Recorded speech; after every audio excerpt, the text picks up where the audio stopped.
to Community Connections. My name is Todd Slupta, and I'm the Director of Education and Communications for People Care Health Services. Now, People Care Health Services' mission is to enable individuals to live better by supporting their overall health, dignity, choice, and independence through advocacy, education, and quality services performed with integrity. Community Connections is part of that commitment to education and advocacy, seeking to connect our caregivers, clients, and stakeholders throughout the community to organizations and people that may, in some way, of support to them. So we are glad that you have made time to join us today.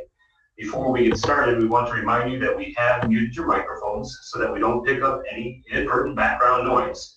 However, if you have a question, please type it in the bottom right-hand corner of the GoToMeeting box, and I will look for an opportunity to present them to our guest. If you joined us via the internet, you should be able to see the slide presentation on your screens at this time. The topic for this month's Community Connections is transitioning to a healthy lifestyle, and our guest is certified nutritional therapy practitioner, Carley Smith, who, after being diagnosed with Lyme disease, coupled with long-term antibiotic use, began searching for alternative ways of healing her body. In preparation for our time today, one thing Carley shared with me was that her belief that all disease begins with the gut. And I proceeded to look down at my gut and thought I had a lot of disease. So Carley, I'm going to actually turn it over to you now, but on behalf of People Care Health Services, welcome to Community Connections. Thank you, Todd, and thank you everybody so much for tuning in and having me as part of the Community Connections program. So I'm really excited to be because here. you met Ashley Zimmerman, yes. Who was one of our community liaisons. So, yes. And she's the one that connected us with you. She was pretty excited about meeting with you and then getting you on the program. So she's sweet to introduce me to everybody. So thank you, Ashley, too, for I'm sure she's tuning in. Good.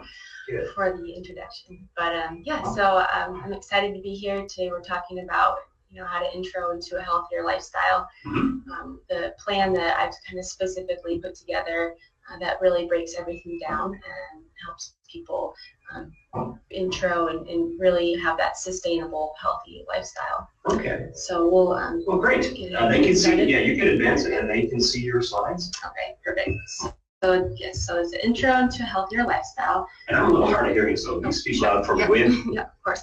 So you had mentioned a little bit about my background. I guess I'll just touch base on it one more time. But I'm a nutritional therapy practitioner and certified GAPS practitioner, which stands for Gut and Psychology Syndrome, and that's the diet that I use to help heal myself from Lyme disease. And so I became interested in health and nutrition after a few years ago being diagnosed with Lyme and went the whole antibiotics route, and then felt like I was taking antibiotics for my antibiotics.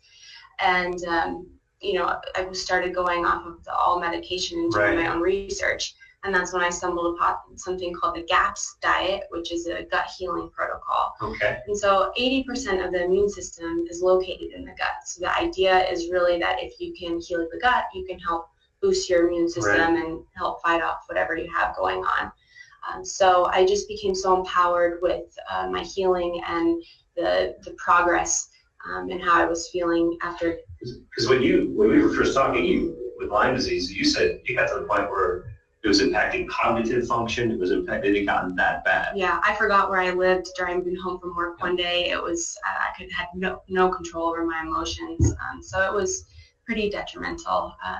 And that was one of the first things that actually came back on going on the GAPS diet was the cognitive function, the clarity that really cleared up for me. So which had an impact. Relationships, work, everything. Everything. Yeah, it was pretty bad. I don't think I left my apartment for 2 or 3 months. I mean, it was just pretty awful. But now it's given me this opportunity to share what I've learned and help other people. So I really believe that nutrition is the foundation for our health, and having that stable foundation is really what helps us maintain optimal health. So great. Well, we're looking forward to take us on through and share what you learned.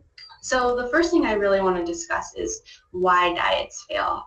I think, every day, and I put this slide together thinking about all of the buzzwords and all of the, the popular diets that are out there today that, we are just so bombarded with information that what I've realized in working with people and research that I've done is that we don't know what is actually good for us anymore. It just seems like every day you wake up and read something new that you thought this was good or this was, no, that's just it. Yeah, hey, you should eat all this. Right. Wait a minute, don't eat any of that. No, eat this. Right. And, it's like, well, what am I supposed to do? So, and I think diet plans fail because they're essentially their businesses. They want you to keep coming back. So in a way, they're designed to make you fail so that you keep returning, which is unfortunate. So, it's one of those things that, how do you go about this and how do we combat that? And so really what my plan does is kind of put together once and for all, setting the record straight, what is good for us, and how to kind of just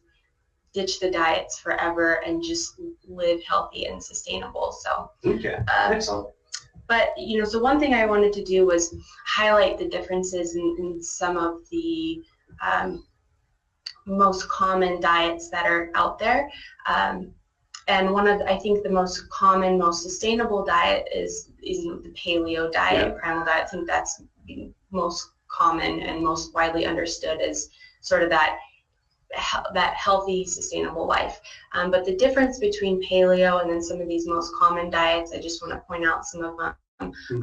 So paleo is non-dairy, and actually this is, it's becoming a little bit more controversial now. So these are the foundations of both of those diets, but now it's sort of leveling off a little bit. Some of them are, incorporating dairy now and grains and.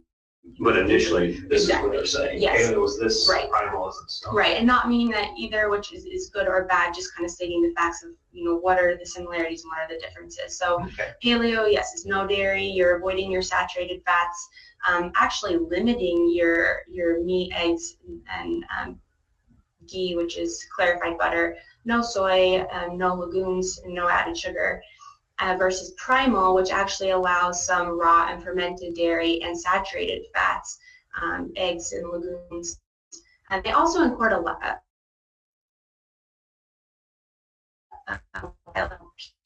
They want you to do some moderate exercise and then really talk about adequately. And that's one of the things that I love those, like on the fad diets. It's, hey, if you just do this, you're going to drop 50 pounds. Right. And you can do it in front of your TV. Right. But there's got to be an exercise component to this. Absolutely, period. right. Yeah, and I think diet is, a big part of it.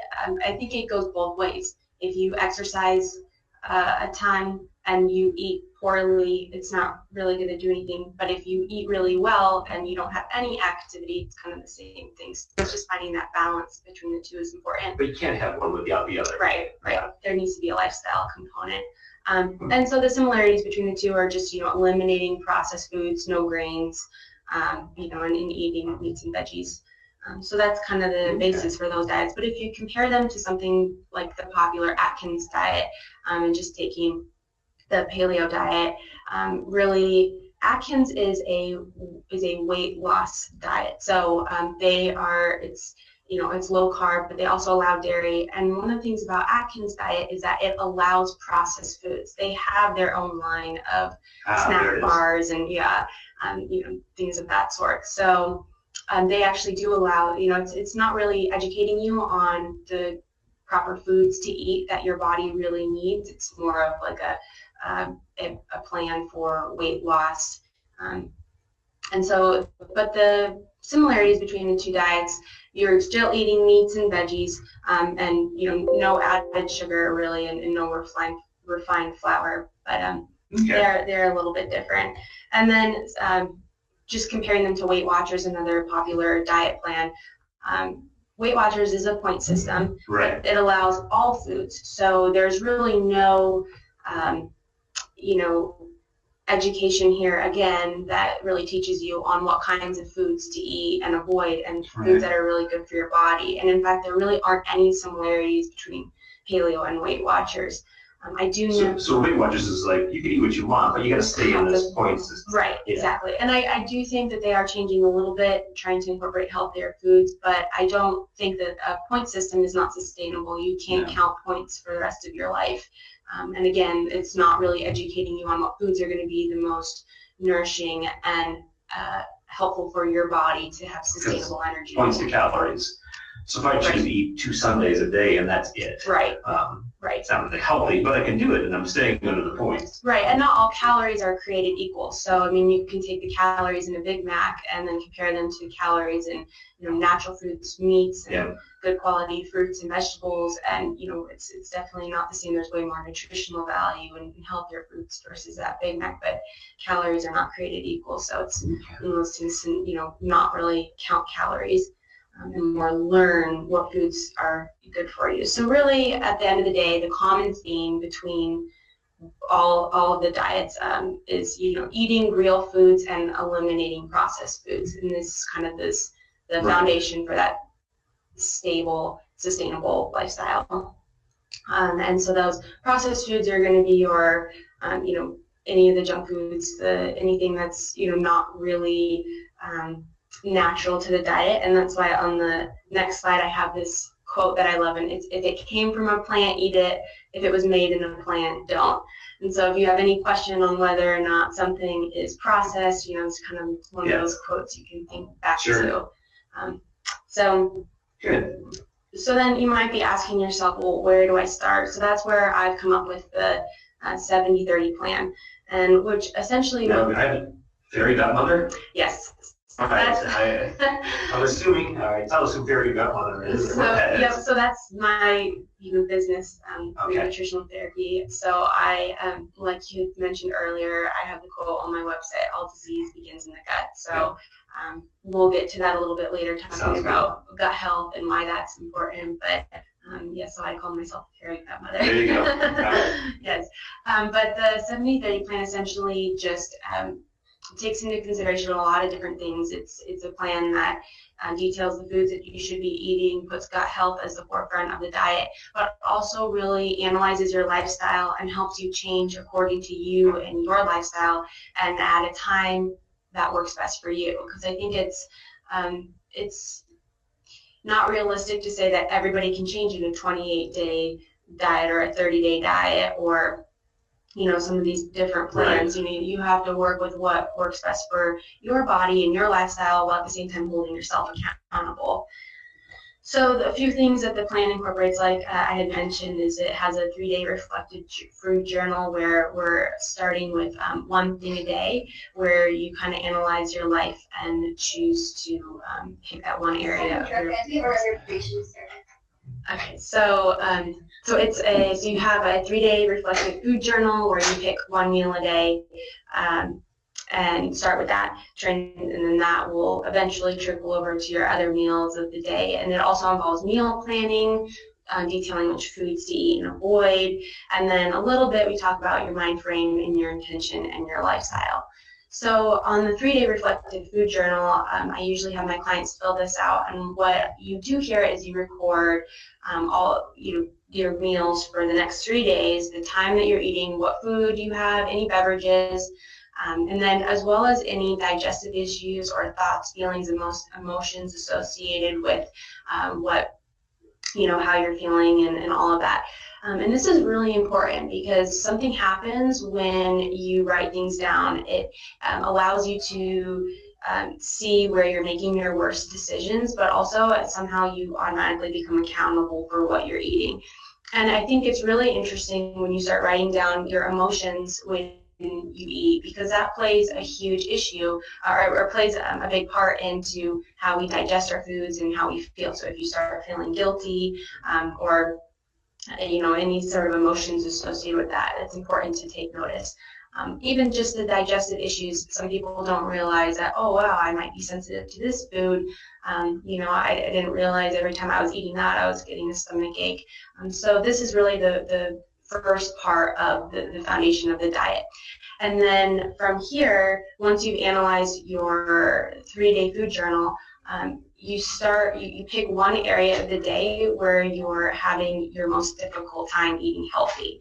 So maybe you noticed it's breakfast. Maybe you're grabbing donuts in the break room, or you're having something quick and easy, or maybe it's dinner. Maybe you're coming home late at night, it's 10 o'clock at night, and you are throwing in a frozen pizza. But this is where you pick your worst decision. And then from here, you start here. So this is the one area of the day that you work on to eat healthy. Now, that doesn't mean that in the other areas of the day that gives you permission to hit up the drive-thru a million times, but it's mainly just being mindful in your other areas, but really taking one area, just one meal a day to really plan and eat healthy. And so that's kind of where you start. And then you start by meal planning for that one meal a day. And like I said, you don't worry about your other meals for now, but definitely before you get started in working through this plan, you want to make sure that you clean out your fridge and your pantry and try to get rid of most of the processed foods. So just that you have healthy foods readily available. And the idea behind meal planning is that we make our worst decisions when we're tired, we're hungry, and we're hangry. You have that hunger and anger where it's you want something right there and immediately. So if you have unhealthy foods on hand, you're more likely going to make poor decisions around that. So having good quality foods on hand is key for that, and that's why we talk about meal planning. And I love this quote. It's by failing to prepare, you're preparing to fail. And so I think that really sums up meal planning and creating a healthy, sustainable diet for yourself, because without any sort of a little bit of planning involved, then you're really preparing to fail with the diet. So that's why we start with our one meal, and then we work on meal planning. Actually, it's pretty self-explanatory, but meal planning is any planning, preparation, cooking, and time. So that's essentially what it is. But the way I've broken meal planning down is a little bit different than what you might find if you were to research it online. The way I break it down is, kind of starting with a few different things and then building on from there. And I think that way it makes it a little bit easier to tackle, and as well as keeps your meals fresh and makes it feel like everything is kind of homemade when you've prepped for it, days in advance. Right. So the way I work with meal planning and the way I teach it is, you take one day out of your week that you have time that you can set aside at least an hour just to start doing a little prep work for the next few days. So your advice is not one day at a time. Look like a week, right, or exactly. 2 days out, 3 days out. Yes, exactly. So so first you start with your protein. So I advise to pick 2 proteins. So maybe that's your baking. So maybe it's chicken and a roast, and you bake some chicken and you slow cook a roast, and then you start there, and then from there think about 3 different things that you could possibly make with those 2 proteins. And really the idea is just taking something and extending it a little bit further and figuring out different ways that you can incorporate these things and throwing simple meals together so at a moment's notice. From cooking chicken or something like that. So my next 3 meals is going to be around chicken. Right, exactly. Right. So what different things could you make with that? So maybe you load a baked potato, or maybe make tacos or a salad or soup. It's really just anything, thinking of a few different ways that you can take those proteins and then create a few different meals with them, essentially. So then once you have your 2 proteins and you've thought of a few different meals to make with each one, then I recommend prepping your ingredients necessary to make those meals. So one of the analogies that I like to use is creating a salad bar in your fridge. So it's just everything, all the fixings, everything is readily available. Again, it goes back to that idea of we make our worst decisions when we're tired and hungry, but if something is kind of half prepared and all you have to do is just assemble everything and maybe do some mild cooking, just light preparation. Well, and that makes so much sense, because again, I'm guilty. Like as we're heading home, I call my wife and go, "Hey, what have we got for dinner?" It's like, I got Domino's on speed dial. Right, so, exactly. Versus if it was there, we could just throw it in and cook. Right. And the proteins are what usually takes the longest time to cook. So that's when those are ready, and they usually hold up really nicely for the next week in advance. And so that's why it's great to have those made, but then allow the fixins, maybe like your vegetables or something like that, already cut up and ready, so you can just throw those together or saute them quickly. So it's as if you were cooking for the entire day, but really Right. you're just kind of putting things together. So that's how you break that down. So here's an example of that. So let's say you oven roasted a chicken. So from there, you can use the chicken to make tacos. You can do a salad, lots of different things that you can do with chicken. But then you save the carcass and you turn that into a bone broth, which is, we'll talk about that in here shortly, and that is what's really great for gut health. But from the bone broth. Yes. But from there, you can make soups, different kinds of things with that. I use bone broth for absolutely everything. Anytime a recipe calls for water, I replace it with bone broth.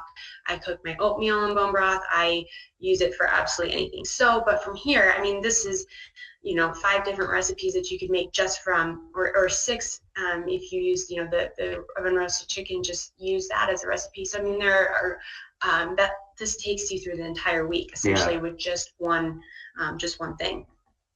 So if you want to think about maybe putting it all together, so you roast your chicken, like I just said, you remove the chicken from the bone, put the carcass in your slow cooker for making a broth, and then you prepare your fixins for whatever meals you want to make with the chicken, so that they're readily available. And then when it's time to make dinner or breakfast or whatever the meal that you've chosen to meal prep for, then everything's kind of readily available to throw together. So the common theme is, back to your quote about preparation. If you're not prepared, you're going to make the bad decisions. Yes, you're going to make they're convenient, but they're not good for you. Yes, absolutely. Yeah. So that's why, I love that quote so much, because without any little bit of preparation and planning, really your diet's not going to be sustainable, because you're going to opt for the least healthy options available.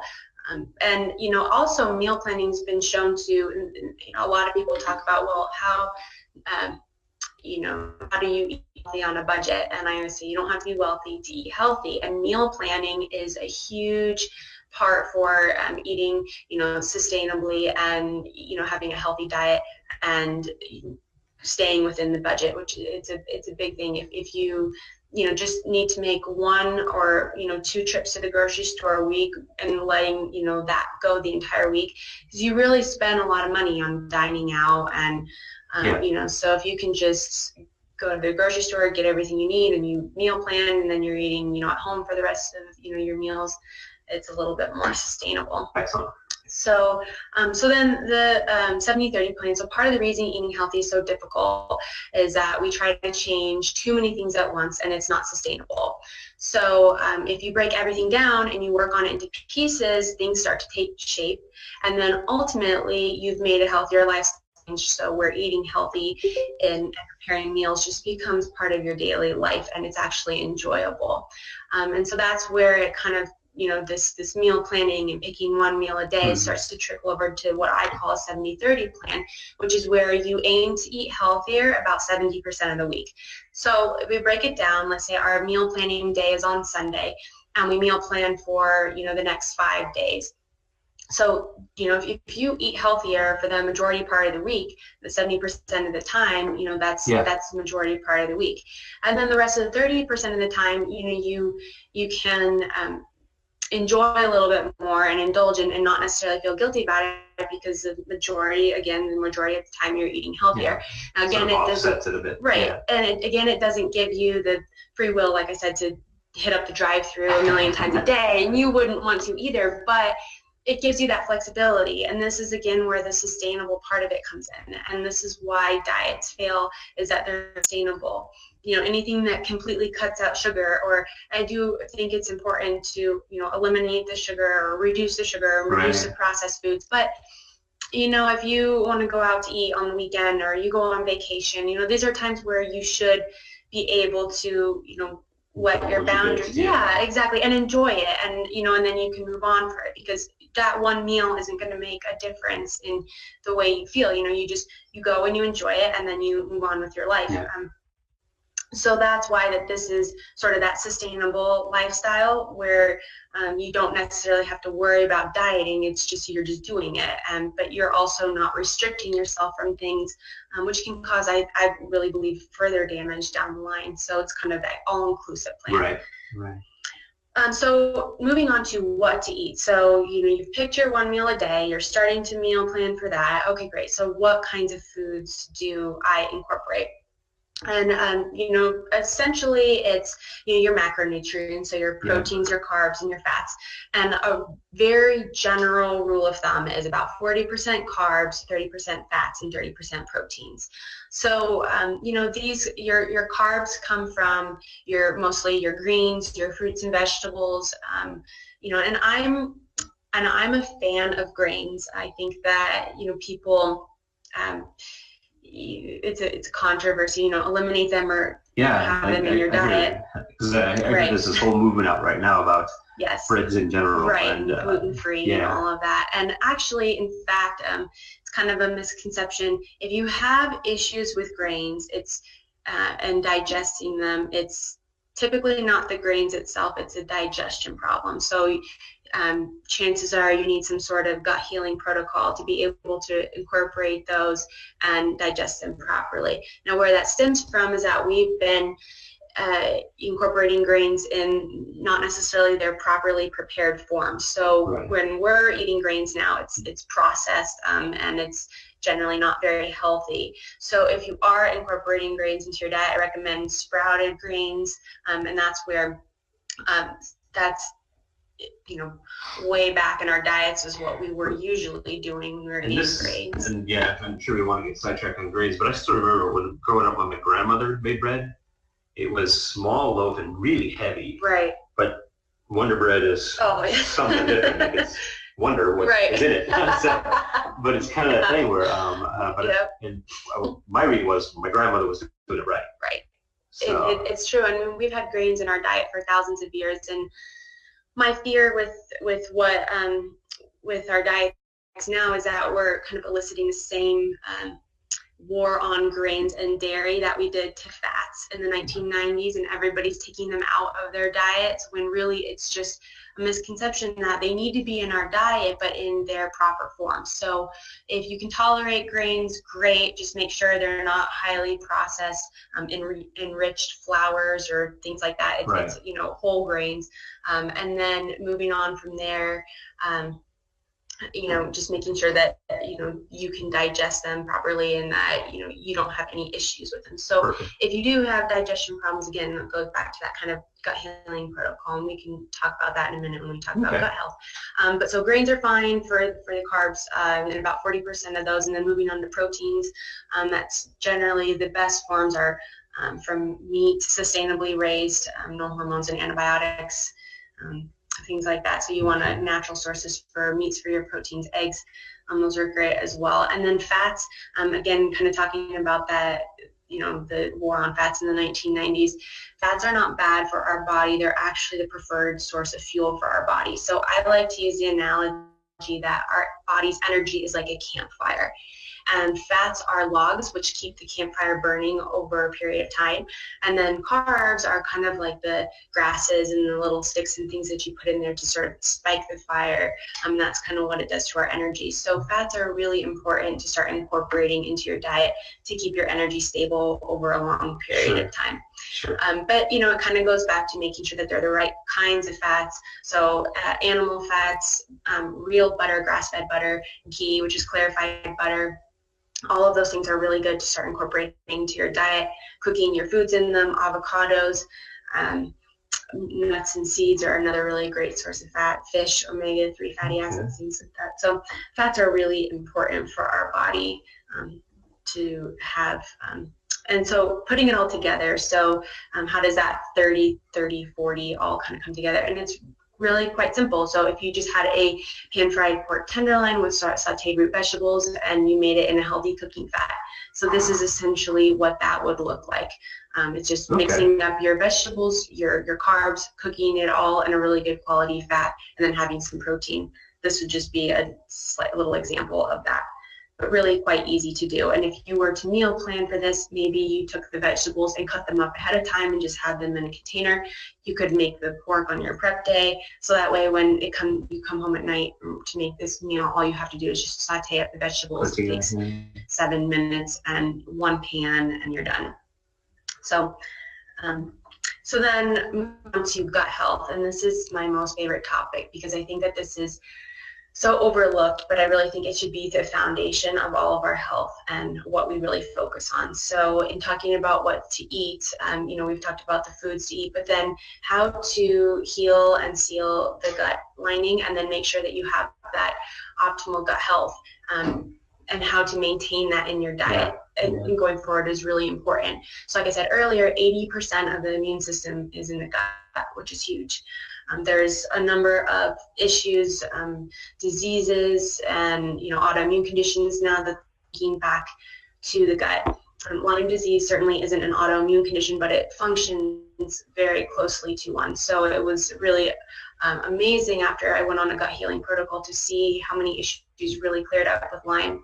And not just with Lyme, I used to have severe allergies, asthma. I don't have any of that anymore. And allergies. Since doing this sort of gut protocol thing. Yep, to always be putting gut health as the forefront.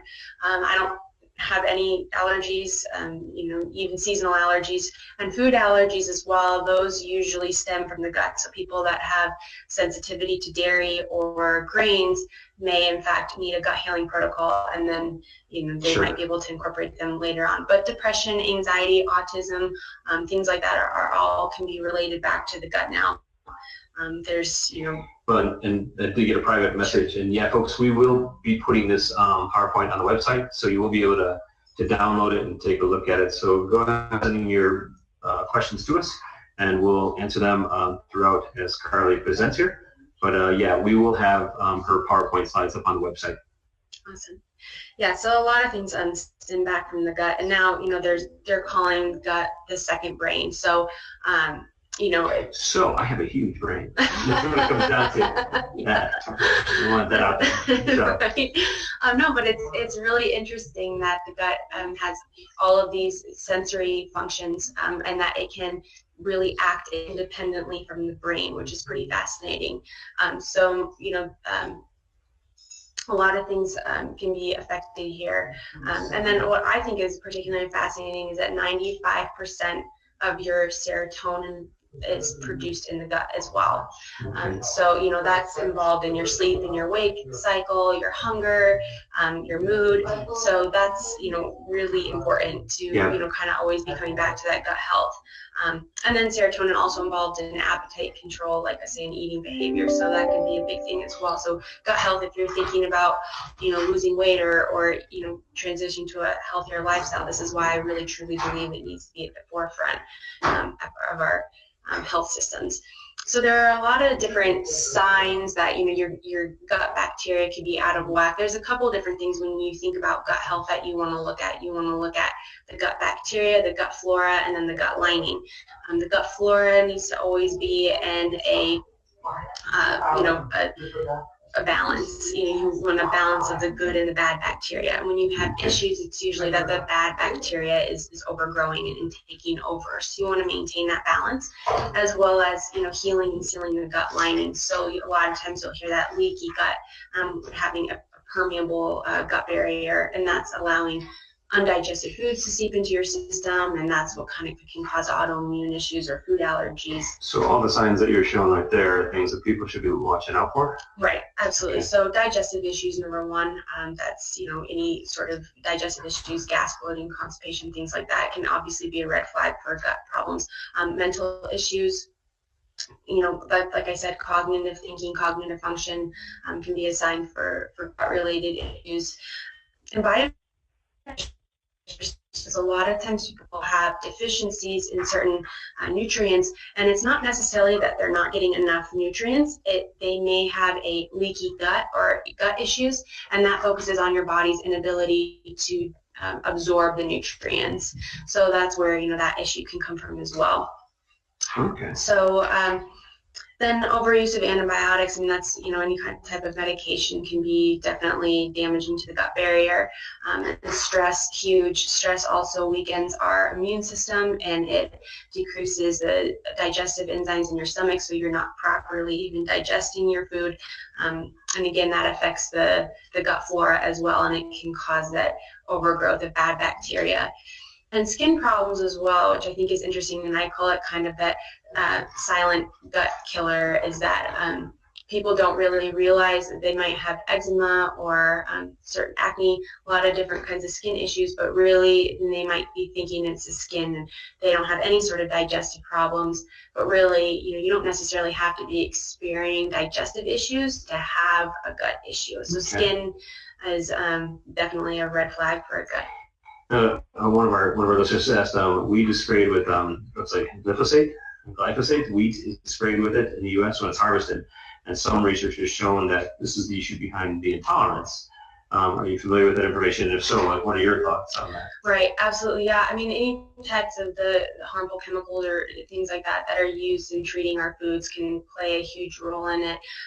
One of the things that I've researched is the way that the grains have been processed. So where we're processing them now, we're not allowing them to sprout. We're taking the wheat berries and then grinding them up into flours. But beforehand, we were used to sprout the wheat berries, so it would be easier for our bodies to digest. It gets rid of this protective barrier, essentially, that the wheat berry has to germinate. So by sprouting it, it becomes a little bit easier to digest. But yes, absolutely, any time that they're sprayed with chemicals or treated with that can also cause an issue. And the person generously clarified that glyphosate is commonly known as Roundup. Oh. So, yeah, you want to stay away from that. Do not your food with Roundup. No. Take away. No, it's not part of the 70-30 plan. I leave that out. But yeah, so then autoimmune diseases, definitely a sign of the gut bacteria being out of whack. So I mentioned this a little bit before. There are two important factors to think about when you're thinking about your gut health. Think about your gut flora, which is a beneficial bacteria that's living in your gut, and then the gut barrier, which is that gut lining. And then I make this joke, the dad from My Big Greek Wedding, how he puts Windex on everything. But I joke and I say that bone broth is the new Windex, because I truly believe it is, if you're going to do one thing to help support your body and help, support your gut, I truly believe bone broth is one of the best things that you can do. It's anti-inflammatory, it has a lot of vitamins and minerals and nutrients, so it's great for hydration, and it carries a lot of the properties of what your gut is made up of, like L-glutamine, collagen, things that are kind of going to heal and seal that gut lining. So bone broth all the way. This just talks a little bit about what I just mentioned, but supports your immune system, full of the great things that are going to be supportive to your gut.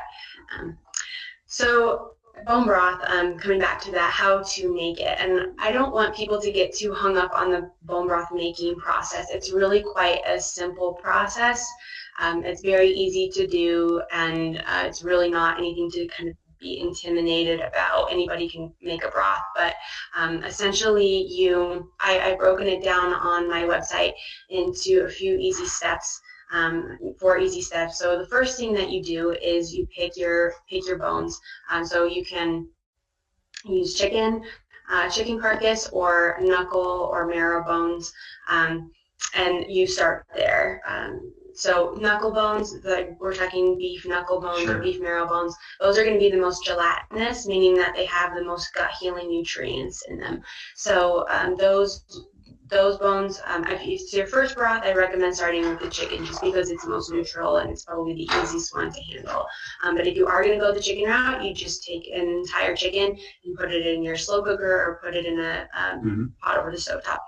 If you're doing the knuckle or the beef bone, same thing. You just, you put those in your slow cooker or your stovetop, and then from there you pick your fixins. So the most common type of fixins for a broth are celery, onions, carrots, bay leaf, black peppercorn, sea salt. Throw it all in there, and then add some water, and then set it on low for 24 to 42 hours, and then let it set, and then you strain it, and it's great.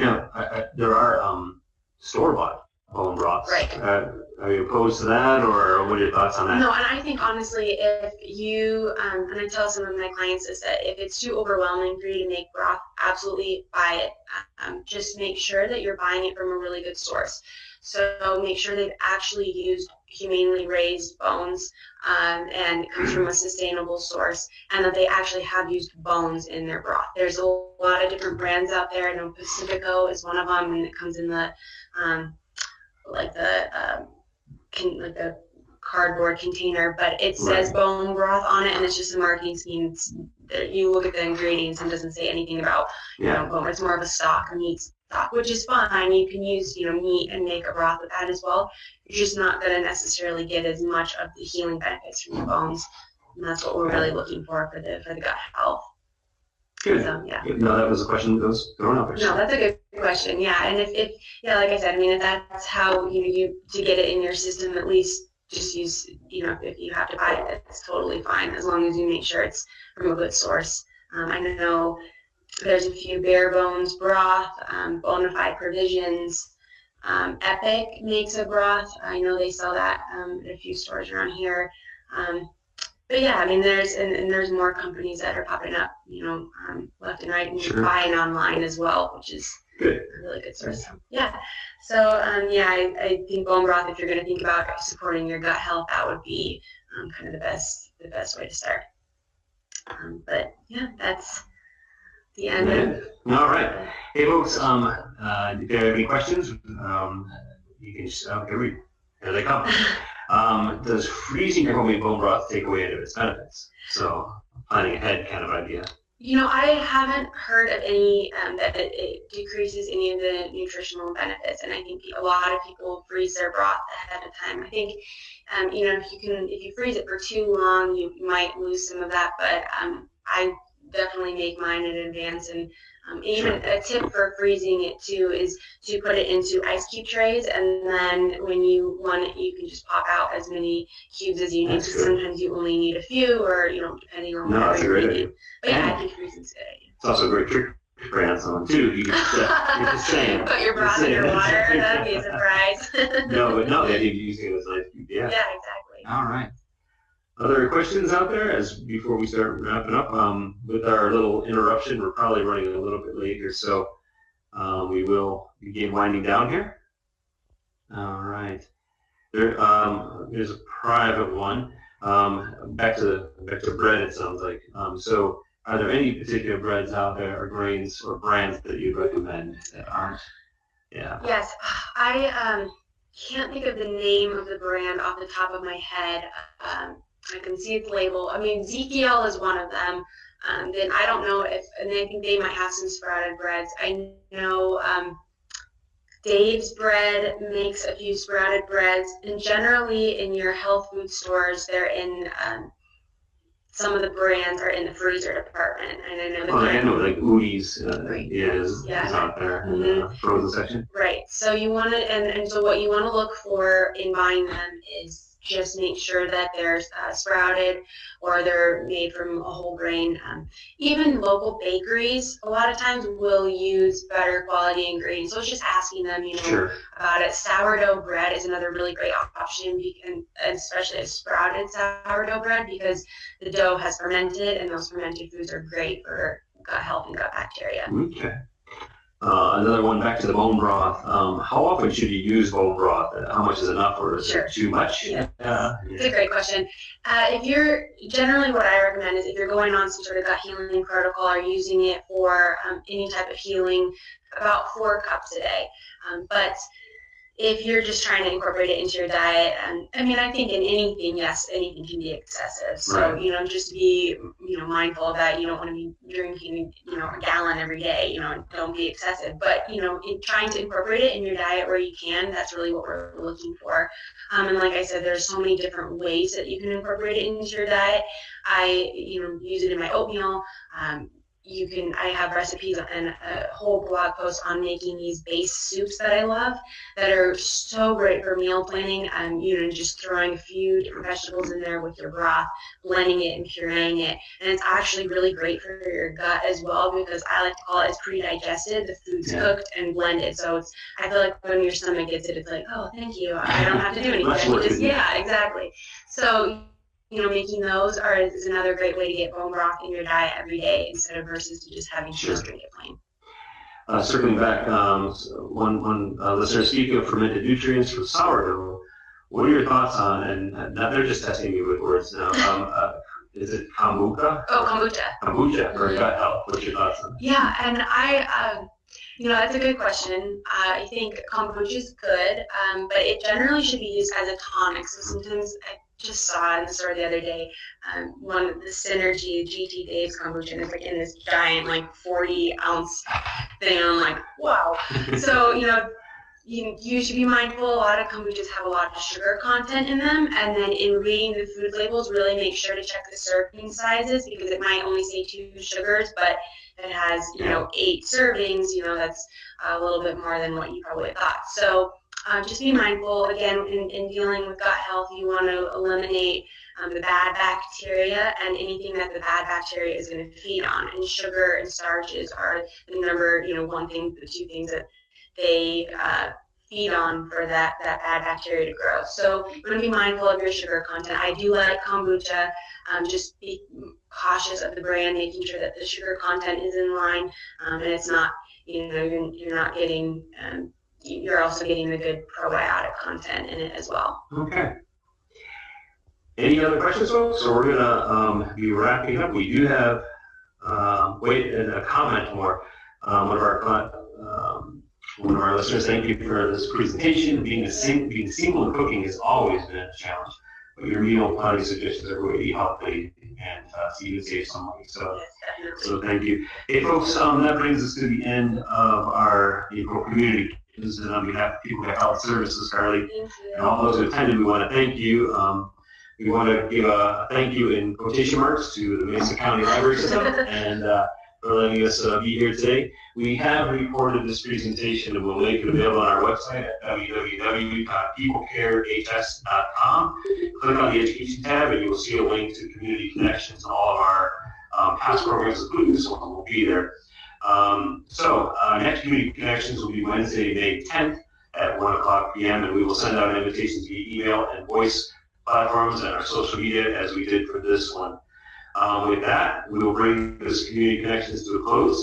And again, thank you, Carley, for being with us. And ladies and gentlemen, Colorado Proud and Community Strong, on behalf of People Care Health Services, we want to thank you for your time and have a good rest of your day.